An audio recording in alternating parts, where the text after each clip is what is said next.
आदाब नाज़रीन, Z news में आपका खैर मकदम है। इंडियन आर्मी मुल्क की हिफाजत के साथ साथ मुल्क की अवाम की खिदमत में भी अहम रोल अदा करती है। आज जिला रामबन के इलाका उखड़ाल में हिंदुस्तानी फौज ने वैक्सीनेशन कैंप लगवाया, जिसमें तहसील पोगल परिस्तान की जो लोग आर्मी में नौकरी कर रहे हैं, उनके कुंबा के तमाम लोगों को कोरोना वैक्सीन लगाई गई। वहां पर बहुत से लोग जो आर्मी में तैनात हैं, उनके कुंबा के लोगों ने शिरकत की और 18 से 45 साल की उम्र के लोगों ने वैक्सीन लगवाई। आगे देखिए हमारे नुमाइंदा अनीश शेख की ये कवरेज।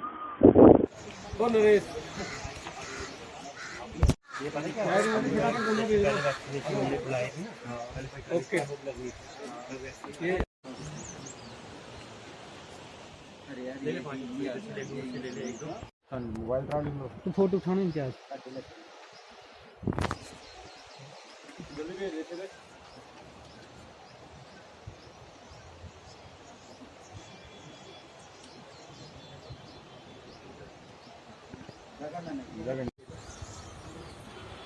पहले वाले में